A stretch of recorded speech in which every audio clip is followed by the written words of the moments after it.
fostering collaboration, foresight, and accountability to build a more just, inclusive, and peaceful world. And the main objective of this session is to engage in sense making strategic conversation about what might be of the future of the sector, of our civil society sector, also to reflect on current trends and how they may evolve to shape the work of civil society organizations in the Asia region and globally, and to think collaboratively about signals of change, plausible challenges, and opportunities for strategic innovation with special focus on governance and accountability. So, coming back to our work. I mean, as we know that SDGs are already failing. This has been, said many times, and since 2020, and but still, there are hopes. In some of those indicators. Sadly, SDG 16 is badly failing. It's regressing apart from SDG 13 on SDG 5. So, and then we also have Summit of the Future happening later this year in New York. And before that, in early May, there will be a civil society meeting to discuss the Summit of the Future in Nairobi. So you can imagine the importance given by the member state to the civil society is that out of 193 states, only 20 to 25 member states are actually participating in this meeting, in this event in Nairobi. So that is the importance given. That's how the member state feel about the civil society.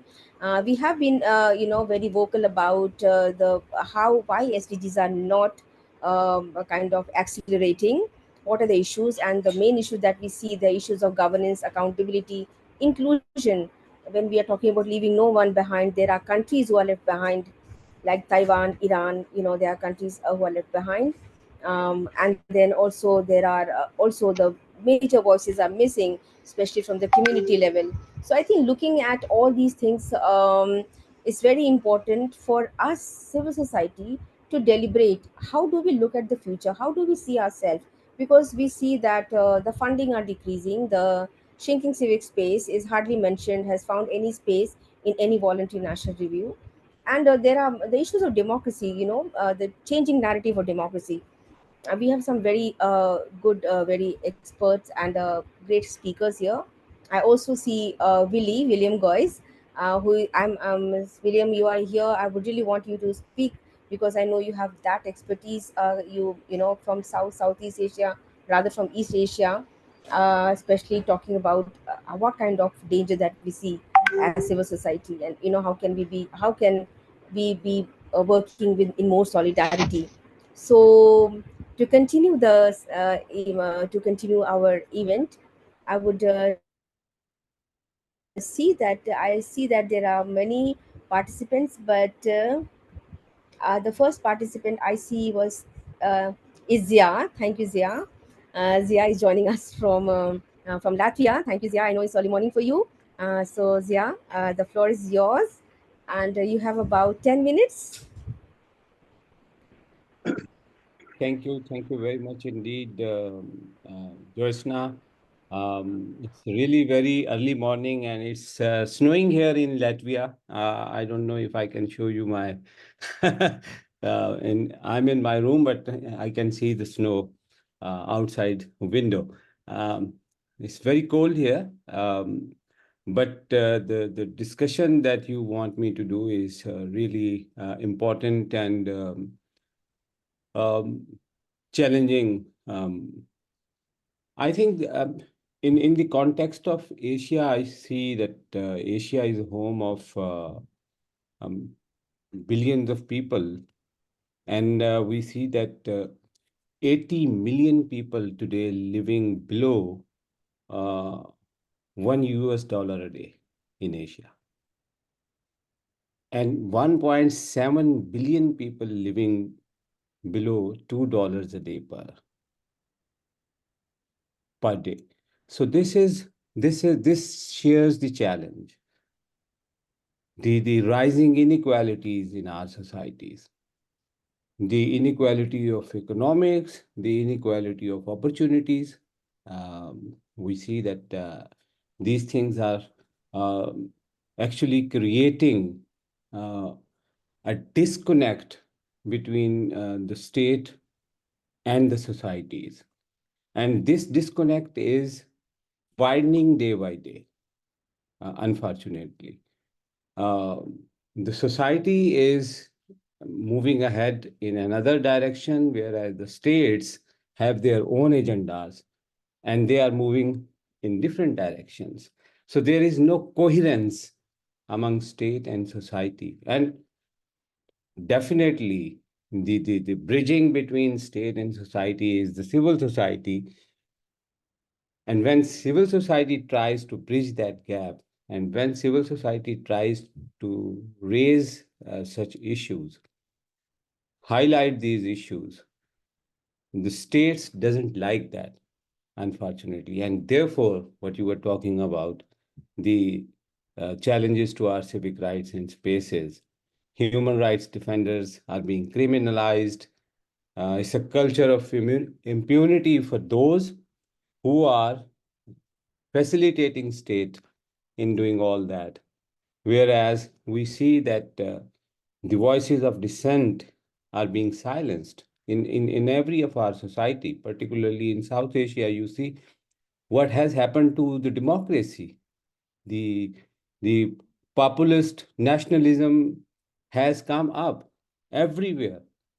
Uh, in Bangladesh, in India, you see what's happening in the elections, what has happened in Pakistan during the recent elections, and even before. So, democracy is under attack, civil society and civic spaces, civic rights are under attack. Uh, every voice of dissent is under attack, and that is being done through a regular by regulating the civil society organizations. They are introducing new regulatory frameworks. Uh, Unfortunately, those countries who are the torch bearer of democracy and human rights, they are not even, talking on these issues. What is happening in certain global southern countries? Uh, Very recently, you might have heard the general elections in Pakistan. What has happened during those elections? So much violations. But do you know that the European Union has not released its uh, report on Pakistani elections? So this is the state of affairs, how things are moving ahead in our cultures. And the general elections situation in India, we have been watching. Everybody has been watching. So, the, so my point of view today is that the state has nexus with the state institutions. Today, we have been witnessing the justice providing institutions in our countries. They are also supporting state narratives. The decision of Indian Supreme Court on Babri Mosque, the decision of Faizabad Dharna in Pakistan by Pakistani Supreme Court, that these are the instances that actually validate my argument that the state has nexus with certain other pillars of state, whereas the civil society and the citizens relationship has also weakened. We have to build a strong relationship with the citizens. Civil society has actually alienated itself from the citizens during the last like several decades. It is not the kind of relationship that I witnessed myself when we started this struggle beginning in um, late 90s. Over the period of time, we have been seeing lots of structural challenges that has actually kept us away from the real citizens, the grassroots. and the people with which we should work. So I think these are the challenges that today's civil society has been facing. Um, the solutions, when you talk, when you ask me about the solutions, I think the solution is that we should reclaim our civic spaces. We should try to um, reclaim the civic rights agendas at the surface. Unfortunately, the civil society and even the political parties at large in our societies, they are no more in the center of the left.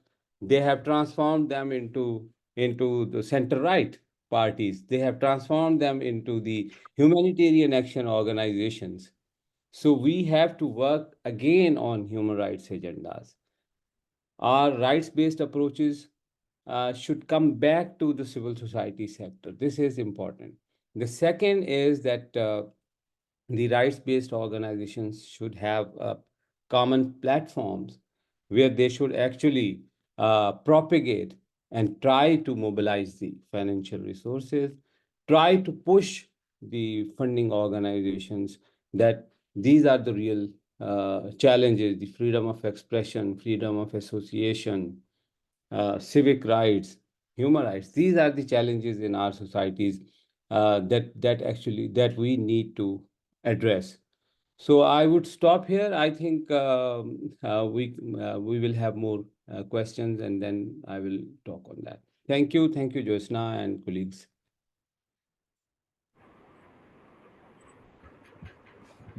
Thank you so much, Zia, for your great deliberation. And yeah, you rightly said that we need to we need to reclaim the space, and and in future, keeping and making creating a site-based platform for the organization. I think that's very important. Also, you also mentioned how the whole narrative of democracy is being set or changed or modified, and with the populist votes. So this is something that which was not existing before, and I think it's high time that we, and yesterday also we did discuss how can we set the narrative, how can we reclaim the narrative of democracy. I think that is also very important apart from reclaiming our spaces. So uh, I'm sure we'll have a lot of discussion about it, because we have seen that how globally we are seeing that this trend is actually increasing, intensifying the whole right. uh, I would not say right, but yeah, the changing narrative of democracy and the populist votes, populist movements. So I think we really need to discuss more about it, and what is our role in this case, because how do we collaborate with the states, how do we collaborate with the UN institution, because we also see the UN is also kind of um, they are also tend to favor the states because they are getting funds from them. So I think that's also very important. I mean, we can discuss this later. So thank you so much, Zia, and thank you so much for staying awake for this our early morning meeting. I hope you can stay for some time before we join your meeting in Yeah. Latvia. So thank you so much, and with this I will invite our next speaker, Mr. Ivan. um, Ivan is the new director of INFID, our member from Indonesia. And Ivan, the floor is yours, and you have about 10 minutes. Thank you very much, Joyce. Good morning, good afternoon, colleague. I'm Iwan Mistaizaman. I'm from Infit. Allow me to share screen, Joyce. I can make you a host and you can share screen. Okay, Shudha, can you? Yes, not yet. Still disabled. you are now. Okay. It's already now.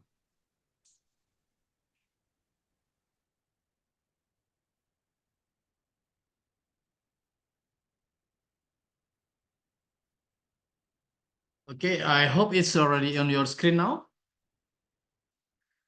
Yes, we can see it. Yes. This is what we have prepared. Apologize, it's not really concise and comprehensive due to the lack of time, because Joyce now just informed me that request me to contribute to this important event yesterday, and I also have another meeting from this morning. So it's like the other colleagues, it will be respond to the following key questions as below. The first one is about the system trend, and second one is about signal of changes, and then the third one is transformation. So I would like to make it shorter. This is about the system trends and signal of changes, and this is the first point is the multidimensional crisis resulting from COVID-19 has inflicting devastating impact. We have seen around the world the impact of this COVID-19 situation, which is provide us with a lot of best practices, challenges, any obstacle, and also lots of things how to including the term of what has been said by the director of the WHO, that this era is not only situation, but the pandemic is also has been used by other or some groups, intolerant group, to uh, disseminate their uh, perspective, paradigm, etc. So that's it has been called as a infodemic situation, because there's too much information with uh, can as a misinformation, disinformation, hoax, etc. It's has been meaningless. And then the second point is the United Nations has warned out of prolonged, unequal, and uncertain economic recovery from the pandemic, and expected that around 750 million people across the world be plunged into severe poverty in 2020. It's something that we should face in upcoming years, and we sure that this situation need a better collaboration among all the related stakeholders around the world. The third point is that the progress toward expanding rights and opportunities for women is continually tested and hampered. This is also a different situation that we found, as mentioned by UN Women, that only one of 18 indicators being assessed in close to the target of SDGs. Without significant acceleration, the world citizen will fail to fulfill the promised gender equality in women empowerment by 2020. The fourth one is the humanitarian assistance become more important. So as a situation of this COVID-19 impact everyone or us, there is no specific target. Everyone of us will be targeted or being victim of this pandemic situation, regardless this religion, race, nationality, etc. So the situation, also the climate crisis, need urgent international action. Considering that we in Indonesia, we found that the climate crisis has been impact to a lot of life field, and women and children, mostly the impacted part of our human, our part as a human, to those climate crisis situations. The fifth one, the volume of international humanitarian assistance is stagnant. There is, okay, in average, only 60% of total funding needed for operation, for humanitarian operation was fulfilled. And then this percentage further declined to 50% in the last 2 years. There is some reference we can refer that to find out how we should solve this situation. And the sixth one is the lack of funding support for grassroots groups. Proposition for SDGs 16 plus fund.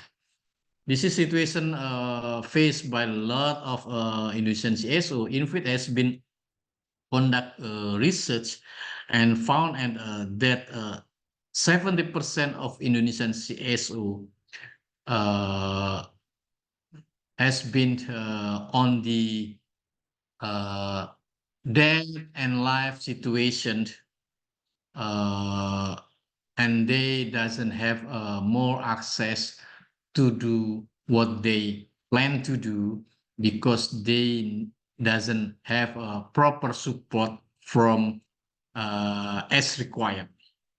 So that's part of the situation that the Indonesian CSOs face.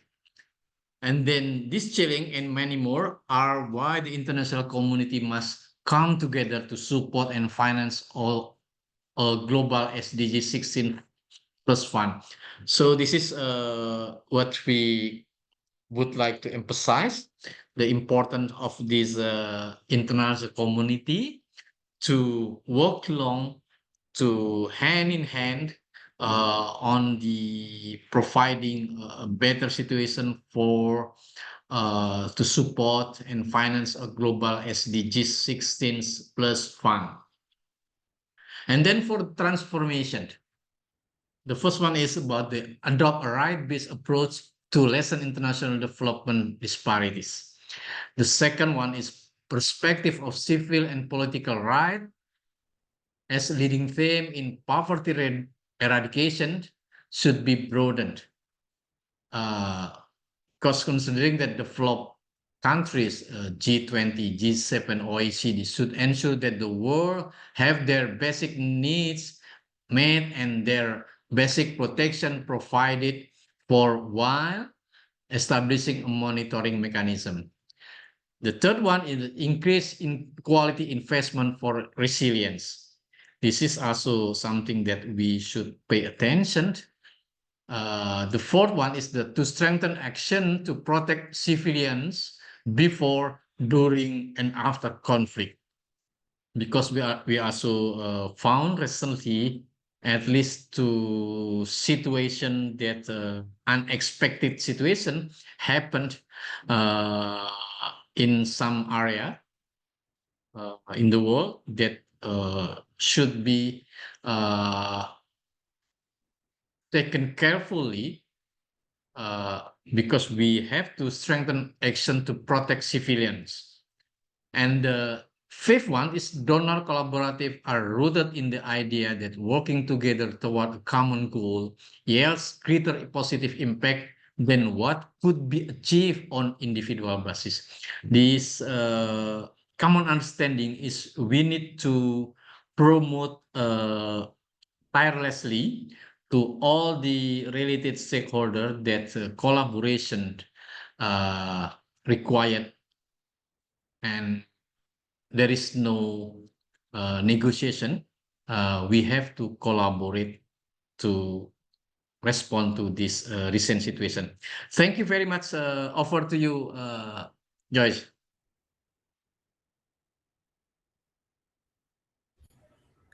Thank you so much, Ivan, for your great points, and especially you talk about, the issue, the what happened in pandemic, and even the pandemic has been taken as an excuse. We have seen a lot, especially in the terms of digital divide. And we have been discussing this, in our deliberations a lot.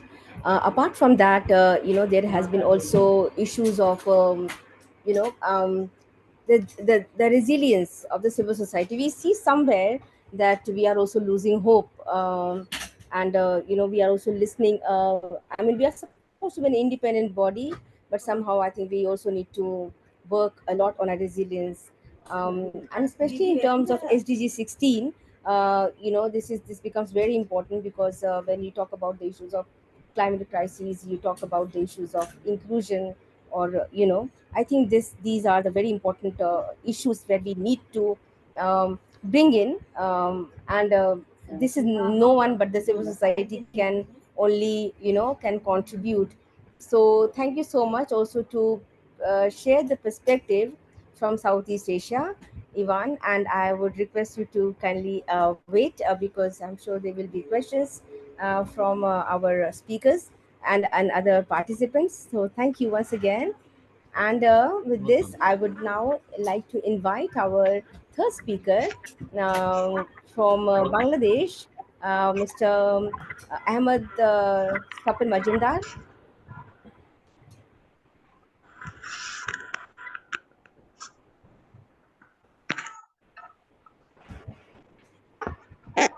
Swapanji, are you here? I know you were. Hi. Hi, Swapanji, Didi. I'm Hi. Dada. Okay, nice to see you. And I know you're not keeping well, but yeah, just hope to hear No, sorry. Yeah, thank you your. very much, to invite me. My pleasure. Yes, I'm suffering from fever and cough. So just I echo what my colleagues like Gia and Ivan said. So nothing different, but you see the whole landscape, because we in 2020 we reviewed there is this 16 plus, you know. So if you even like think of the progress, how much progress that we made over the years, like 4 years, it is insignificant. Rather, in some cases, it is negative in trend. It is also already mentioned, like you see the shrinking civic space, not only here in Bangladesh, but all over the world, particularly the civic space is really squeezed. And if we find that the civic monitor, Civicas by Civic Space Monitor, you can either there are ranking, clear ranks that we are actually falling in that part. And this civic space is particularly, you see, related with the freedom of expression, like you see, the privacy and the data protection, freedom of assembly, freedom of association. So all this all together, the digital space, the physical space, even that like the infrastructure, the way is constructed, the civic space where people get together earlier is damaged, is lost. So in terms of digital space and the physical space, the whole civic space is shrinking, is squeezed. That is, and that is related with the democracy. So in South Asia in particularly, not only in the Asia Pacific, if you count the countries, you see that there is a great concern of the democratic deficit. Right. The second one is the human rights issues. So every year that if you count the human rights report, even by the UNDP report, human rights report or country report, or even if you find the statement of the US State Department, that the report they made, they released, you see the degradation, the decrease of all democratic values in those countries. So that is the other one. On the social side, you see the social divide. It's not only the digital divide, what you mentioned, but it is the social divide with hatred, and misinformation, disinformation, sort of the online space. The only one side, the online space, there is the online space, there is the misinformation, there is the disinformation. On the other way, you see the hatred, the gender-based violence, the massive violence, even during COVID. we know even in the country like Australia has 5 times more violations against women than normal time. And the other countries are like Bangladesh and other countries, the South Asians are facing almost the same. So, and all those together actually leading us into a sphere of, you know, uh, what I should say, despair. So on this, considering this reality in space, now is the duty that how much we can do, because the whole civil society is controlled by specific regulations, and the government is coming up with new regulations on to control the civil, how to control more control over the civil societies. And the civil society, once it is a vibrant, even in Bangladesh, you know, it was a vibrant sort of, but nowadays no, you kindly hear the civil voices, because the society is politically divided, intentionally divided, and you know these are divided into groups, political groups, social groups. So many groups exist altogether, and they are chaotic groups, not that harmonic groups. So once those our societies live in harmony, our people now it turns into a chaos. So that's the concern that we have now.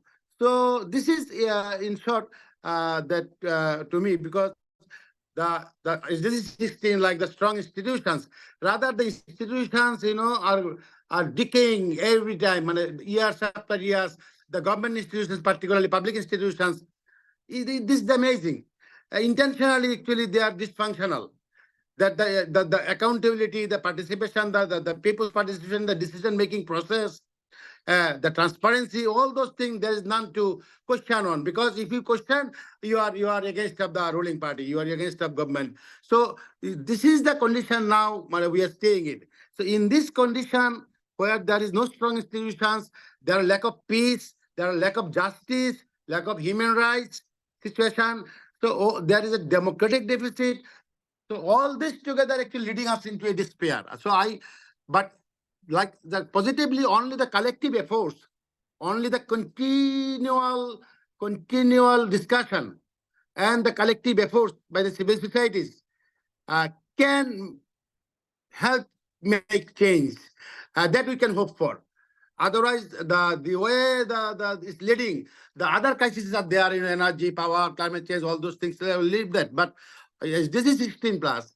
So they hit this. This is the condition that we are living with, and only hope that collectively, that if we can move collectively, there are some hopes that we can see. Yes, thank you very much.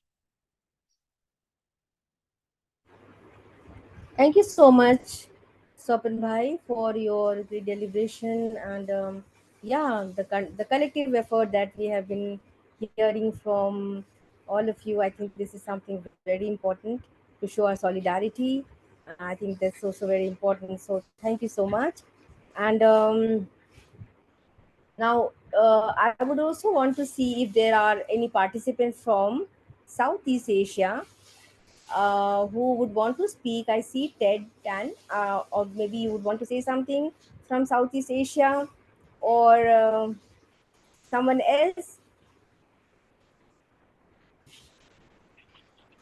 If Uh, not, then Hi, yeah, can you hear me? Yeah, sorry, yes, I can't put on the video.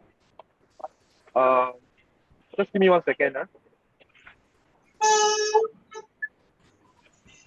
Yeah, I thank all the speakers for the very insightful analysis.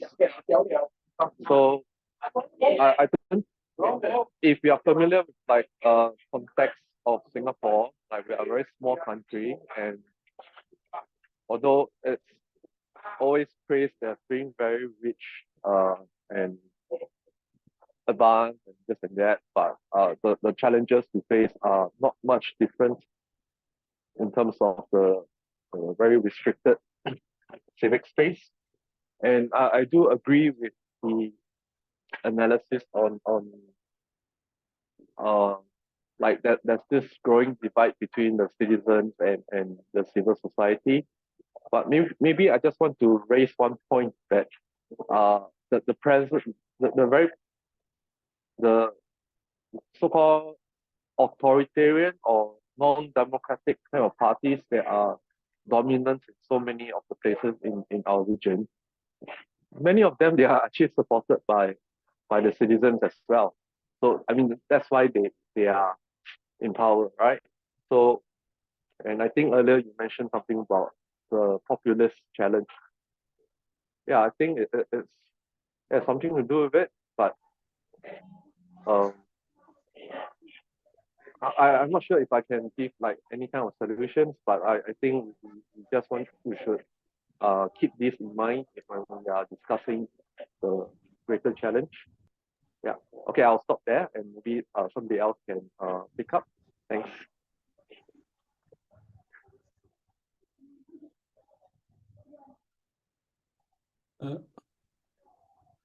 Jyotsna, can I respond to Tiden what he said about the comment on Yes, disconnect? please. Yeah. Oh, thank you. My response to you is to your question on the election of populist, nationalist, and fundamentalist people by the citizens themselves is quite simple. Uh, we should believe upon the principles of democracy and fundamental human rights. So this is the citizens of any state, whatever they would like to decide about their governance and their leaders. The process should continue. Unfortunately, in our countries, uh, we see that this process is being disrupted by the military. The processes are being disrupted by the elements of, I don't know, the establishment in various countries. So to me, I think the citizens are the best decision makers. So they would decide themselves with the process, and with the passage of time, they would come up with their filtered leadership. This is not the civil society and the what you call the intelligentsia of any society who should decide about the leadership. So to me, this is really very, very important. And the citizens should take lead in making decisions. Their participation need to be ensured. Their challenges should be at the agenda lists. Today, our states, how many of us have been observing that our states are discussing citizens' participation in their manifestos, in their agendas, in their meetings? No. They want to keep citizens away from whatever the developmental agendas. And that was why we see that hardly any state in Asia is uh, is uh, particularly talking about the developing countries in Asia. They are able to implement SDG 16 plus, because they don't believe upon democracy, on human rights, on civic rights, on participation, on women engagement, on the engagement of marginalized communities. So this is challenge. I think that the people should be engaged, and they should be given opportunity to participate, and they are the best decision makers. Thank you.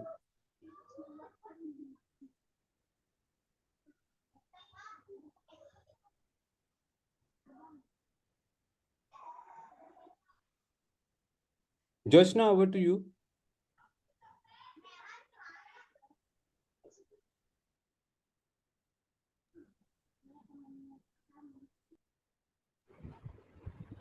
Yeah, citizen participation is important aspect, and we need to be mainstreamed. Definitely. Thank you so much. Any other response? Yeah. Any other response?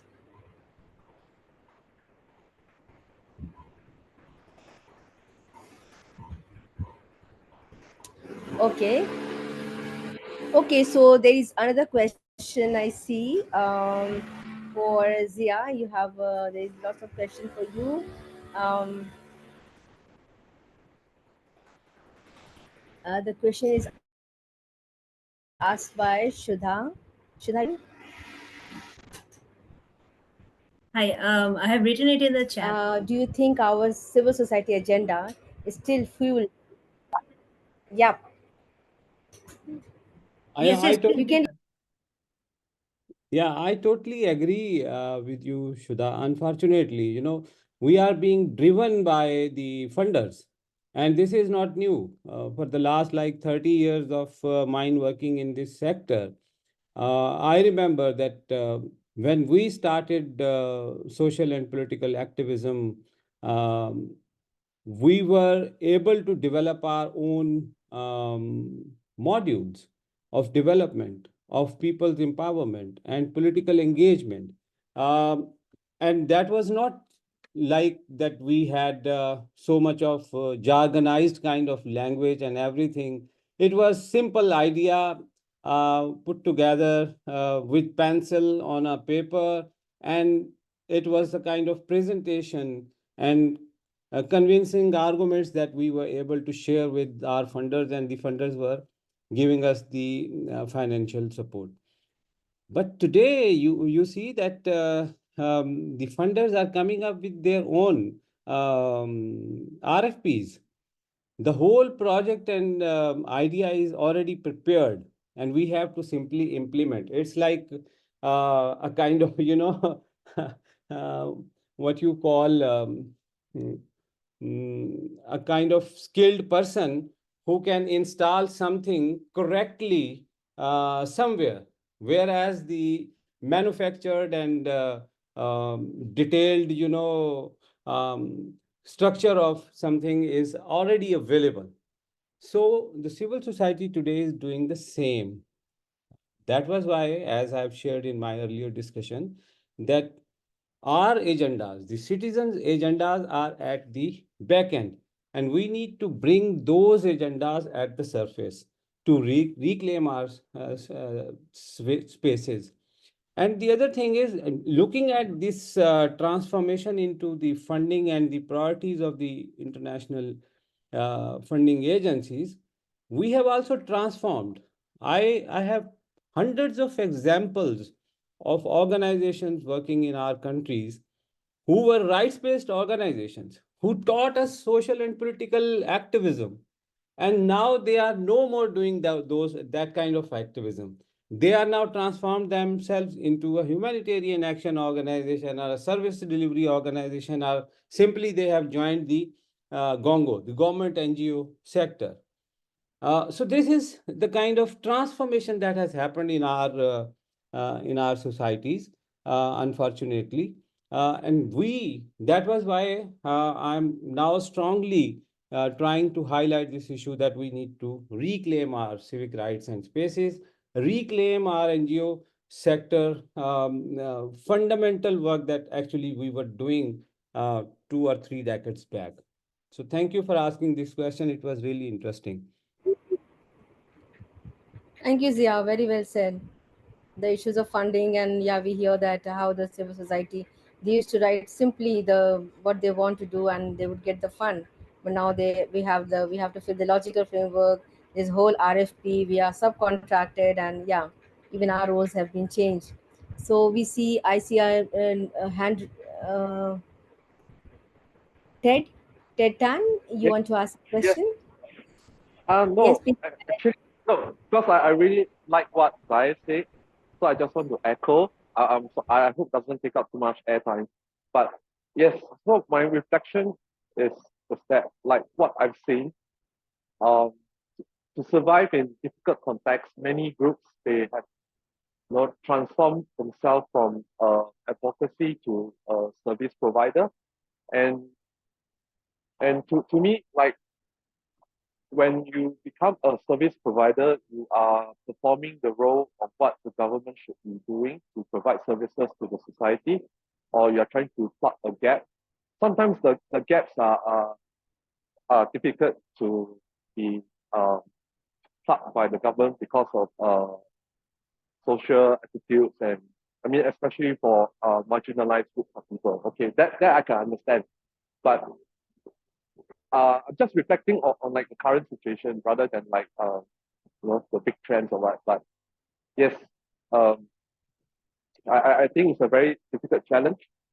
Uh, and I see like a lot of the so-called calls for proposals from embassies or whatever donors. Yeah, it's very nice. You get some funding to implement projects, but the people, ac- human rights defenders, activists, they are also humans too, right? They need to make a living. So it's a difficult balance to achieve. And maybe one thing I could encourage is like we should do more sharing of ideas or practices of how groups develop their programs without like having to rely on too much external sources. I mean, like even in Singapore, where it's supposedly to be a rich society, the different groups they find a constant challenge to do fundraising, and as most of us we are restricted from receiving funds from foreign sources, so they have to become like a charity so that they can raise funds within the country. Yeah, so that's my reflection. Okay, okay, I stop there. Thanks. Thank you so much, Ted. So, yeah, if any response, and then we have Arjun. Arjun, you also have to say the closing remarks about apart from sharing experiences. But then I believe that you have a question. So yeah, please go ahead. Just now, so actually, just I don't know. I can continue speaking, but the one my questions to reason, like there is a in the region there's a big problem of the civil society. So I think ADA is playing very crucial role. So need to more other other activism, other types of more uh, vibrant action needed in the region. So uh, what we are discussing last World Social Forum, there's a Nepal can be a one the potential host for to discuss on to organizing meetings or to engaging different civic spaces and SDG 16 process and in the region. So my question, how we can it be in the real in the ground, how we can how we can really take action in the ahead maybe, and GEI and other colleagues maybe what we have to do in as a civil society leader, what we have to do to make that environment. So that is my question to the regional colleagues, because we are trying, as I had discussed with the Josna a little bit, like we want to we want to engage in the regional process. So Nepal still is a good in terms of engaging in the civil space and all the things. So as also the last time I discussed the Harshji and the Indian colleagues, also they want get support from us in this critical time. So but like we have to discuss in a more details, concrete way. But if any reflection on that, is this possible to somehow to the reflection point, or Nepal can can facilitate this process. So that is the my the agenda. So our I discussed even our government, government also positive to to somehow to establish the regional office in Nepal, and then to even dollar exchange something. So that is going on. So that is just my informations. So just now, just that question I put to the regional colleagues. Someone can respond, Jia and other colleagues. But if you want to continue my sharing, I can do what you are suggesting.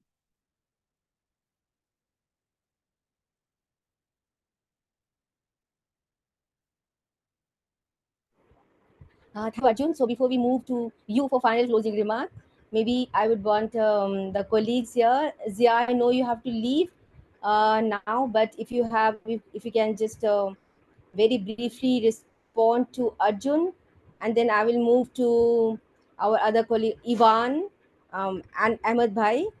So yeah, Zia, you want to respond to Arjun? Thank you, Josna, and Very briefly, yeah. thank you, Arjun, for raising this question. we have very strongly recommended NFN and Nepal to organize the International Civil Society Week through AGNA. As you know, I am also um, wearing this AGNA chair hat. So, with that opportunity, I actually recommended NFN very strongly. I am here in Latvia. Today, we will be discussing the International Civil Society Week plans, probably. And I will again recommend Nepal.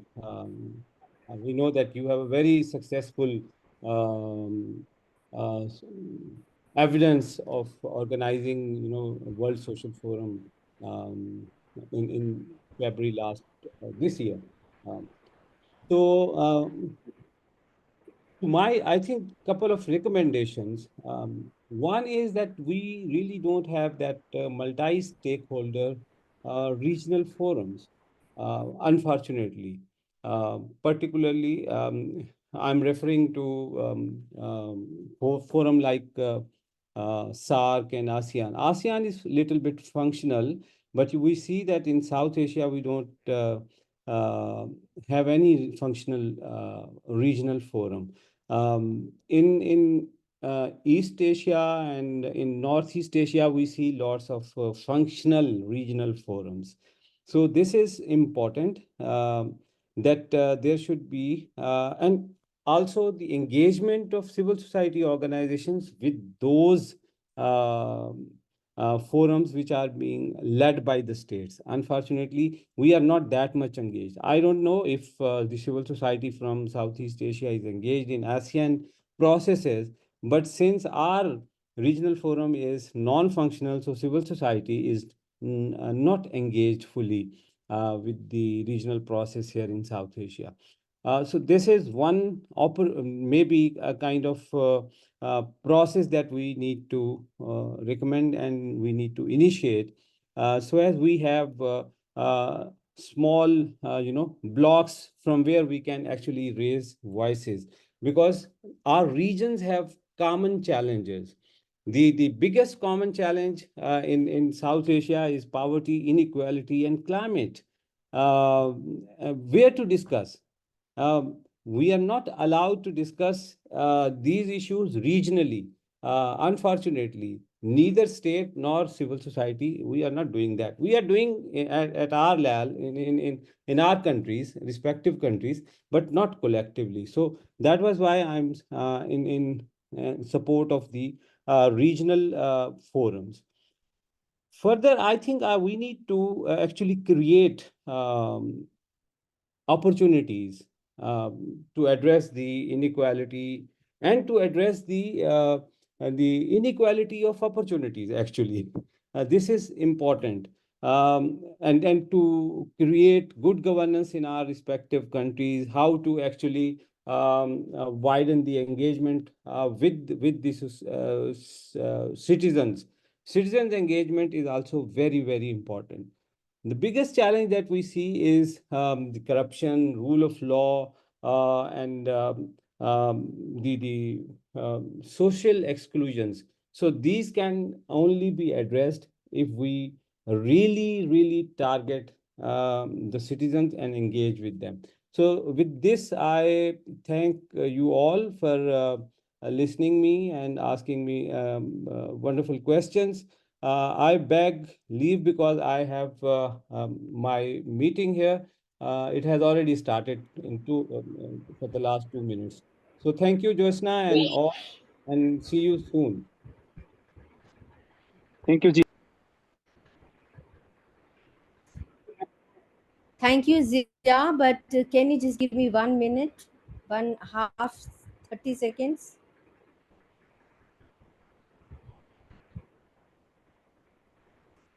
Zia? Yeah, yeah.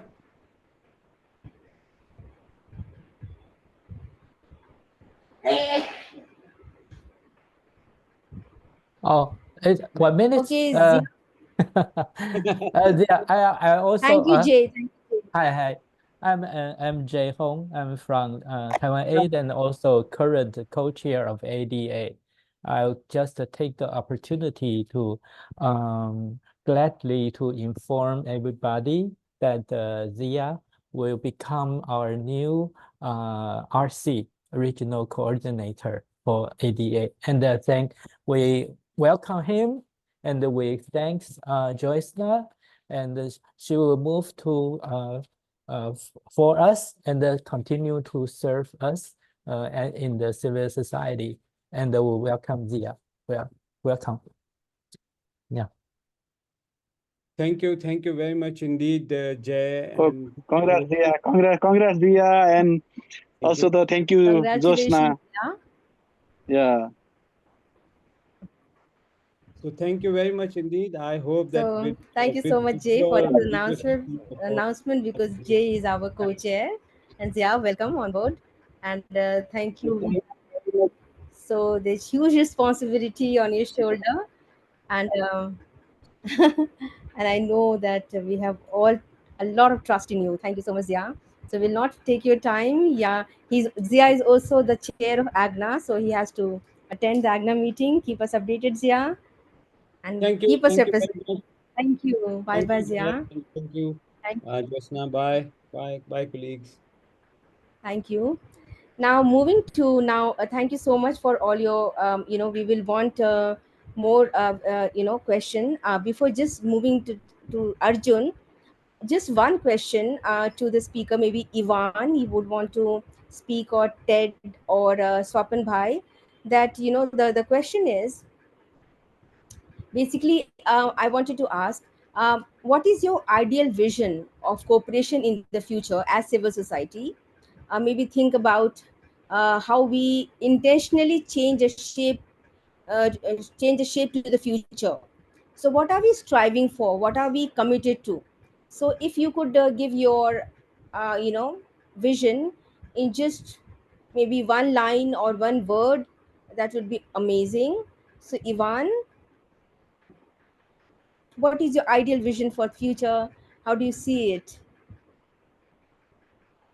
Uh, we have time. I just have a small ideas that we have to enhance and promoting the whole of government and whole of society approach on our in all of our main activities. And this is also the second one is we have to use the evidence-based information approach and advocacy. So it will ensure that whatever we talk, what anything we promote will received or accepted by our stakeholder with less resistances because they know they understood that our input, our approach, it's based on evidence, which is it can be do through research, survey, etc., etc. So that's perhaps it's related to the question, Joyce. Now, over to you.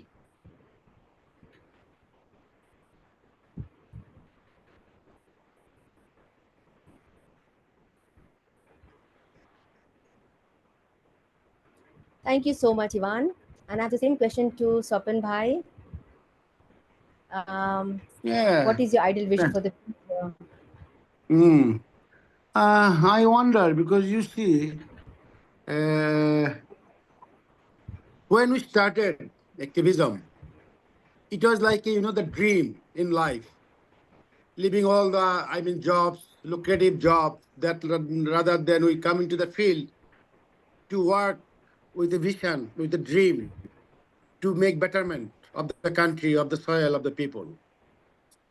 But looking around now, the political landscape, the political leadership, the corruption, massive corruption in the society, the so-called the values, decrease of values, human values, all those things, uh, make us now that we rather forget that we started with a vision to change the society. So this is one hopeless reality. You know, the Swedish government decided to cut off the funds for the civil society. It already made a huge noise around the globe because at least 2,000 civil societies in Sweden and rest of the other civil societies around the world their work will be hampered. But the Swedish government has decided already. There are statements by the civil society already in place. But this is one. So you see that cutting of development aid and the decrease of development aid is a concern. Even like in Bangladesh, the Rohingya community, the 40% decrease of aid, humanitarian aid for the Rohingyas. So this is the one situation that we have. Now you know the Global Digital Compact and Summit of the Future in this year. So many civil societies are coming up with the GDC. They are putting their own points collectively, pressing the UN. So these are the collective move of the civil societies to make change positively. Yes, that's the only hope that I can do. We can make of. But considering the whole the dynamism of the, you see the war, you see the Iran Israel, you see the Israel Palestine, you see the Russia Ukraine. So you see there are tensions in the Pacific, here in the Asia Pacific. So you see the whole world actually is crazily going ahead of maybe nothingness, but is going ahead. So in this whole, so only that as a civil society, only that we can hope for the collaborations, strengthen our own collaborations, and and the way we are talking about, we have been talking about our dreams and visions, just to continuing speaking all those dreams and visions before the society.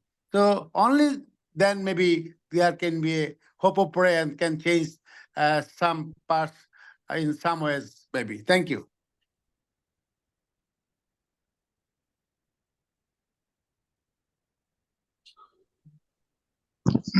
Hello, ma'am. Hello, ma'am.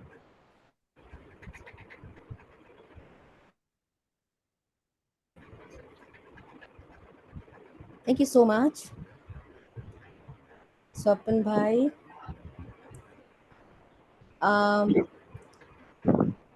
now moving to the last segment of the event, I'm very, very excited and happy to invite Arjun Bhattarai, who is General Secretary of NFN, and also he's representing, ADA in various platforms.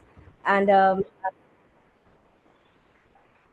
Arjun, the floor is Yeah. yours for Okay. the closing remarks, and you can also share the experience from Nepal. Thank you so much. Okay. Thank you, Josna. So, are you hearing to me? Because I am using in the data, so I am on the way to my hometown. Yes. So, okay. Thank you. Anyway, thank you, Jamila, for the chairing. I don't know, chairing this session because I joined a bit late because I'm traveling. So thank you, Josna, because it's very important to organizing ST 16 plus forums. So hopefully we'll organize in the future in physical. So it's a very, I like to engage in this process. Even you are joining in the forums in the new role. So it's a very important platform to discussing our agenda. It means civic space, peace, human rights, and democracy. So it's very important. Like today, at least we explore the futures, our endeavors, futures, our missions to engaging the 60 plus. So as I heard from Jia, Jaya, and Ahmed Bhai and all. So it's very important to we have to work more as a civil society leaders. We have to engage even like government is not positive or private sector is not positive. It's our role and duty. So that is my the first opinion. But I have to share briefly about Nepal's SDG engagement. As you know, Nepal is doing the in the third Vienna. So we are preparing a spotlight report, and other hand we are engaging with the government process. So government is quite positive, but I think it's a very late because our in progress is not that much satisfactory. But this time in the government, even like they're inviting to join missions to Armenia, like some capacity building missions. So they are inviting in the task force, and we are working together. But other hand, we are preparing our spotlight report as a civil society. So already we submitted our message to the government, and of course government trying to include our message. So in Nepal, like what this year, like after that having this World Social Forum, that government little bit hearing to us, government saw our powers, our agenda, and their our reflections and our creation, because we did a good job in during World Social Forum. So but other hand, like we are getting like similar problem of the regions, the sinking space in terms of space and also the resources. The space we have a laws and policies is very old, and government are not preparing the new and law and policies. As the NFN, as the civil society national platforms, so we are trying to impose to the government to prepare new laws and new bills for the civil society. But government is very reluctant to the prepare the new laws and policies so for the civil society. There's so for that many operation orders, because I think most of we have a new constitution, new democracy. So there's no alignment on the civil society law with the new constitution. So many small organizations facing a lot of challenge. We have to go three tier of governments to submitting report, audit report, all the things. So that is the one agenda. Second, in terms of funding, of course, like many civil society, they are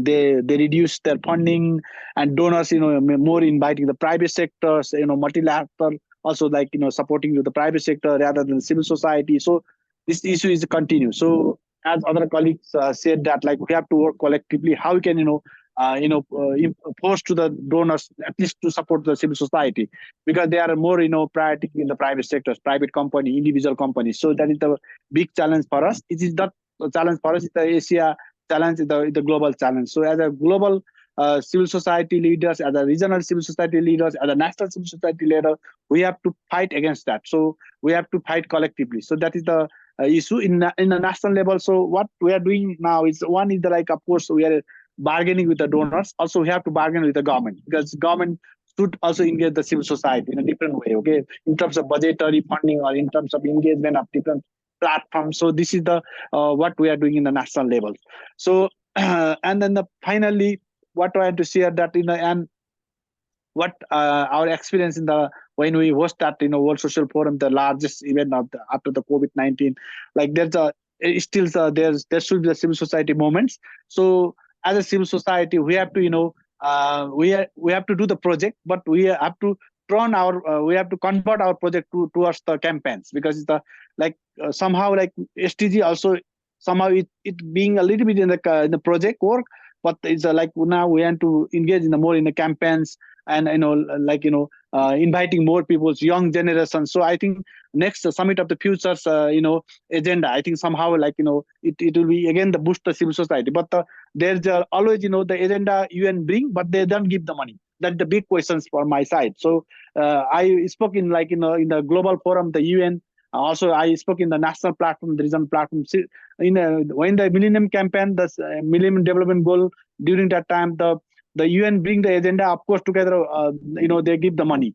But this time, when SDG came, the UN not give the money. Just they bring the agenda, they push the civil society, but the money goes to the government entity. Like UNDP, they are giving money to the government entity. So this is the very bad, So I'm going to the Nairobi conference, even like civil society conference. So I speak there, like if they want to bring a new agenda, of course it's very important for future generation, climate, all the things. But they give money, they have to engage in the resources. So that is we have to again we need to collective voice need to bring in the different platform of the Asia, like ADA also bring that voices, ASEAN like bring that voices, even this C20 or G20, other types of that regional global platform bring the voices. But again, we need to make a louder voices. Let's give opportunity. Let's give collective resources or engagement mechanism not it's like sometimes I feel the very like types of beggar. We are not beggar. We are civil society. We have people of this this earth. So that is the very big challenge in even country level and the regional level. So thank you very much for ADA and all teams who spoke today. I let me join, but on behalf of myself and NFN, ADA. So I'd like to thank you everyone, and we have to work collectively. Yes, we have very few years to go to achieve the SDG, but there's other many agenda, climate justice, and this financial architecture and going differently. Private sector is capturing the politics and the power. So and there's young people very frustrated of the systems and neoliberal economy capturing the world. So as collectively in the Asian civil society leaders and the platform, we have to work collectively. So hopefully that this kinds of platform we can organize in the continued futures. So let's work together collectively. And thank you everyone for joining today. Very important meetings. And thank you other teams, and especially thanks to Josna for coordinating and invite me. So thank you everyone. Thank you so much, Arjun, for your very inspiring speech and also deliberating the issues, bringing the issues of Nepal and and the issues of donor actually, which is we are being donor driven. So these are some of the issues and also the recommendation. How can we move forward? What Zia said rightly that bringing the citizens' voices. I think that's very important. Um, Thank you so much. And do we have any pressing question? If not, then we will close the meeting. Yeah, conclude the And meeting. Sorry for that. Yeah. thank you because you had a concluding remark. Thank you so much. And we'll keep you updated with the report. Thank you so much for your time. Bye bye.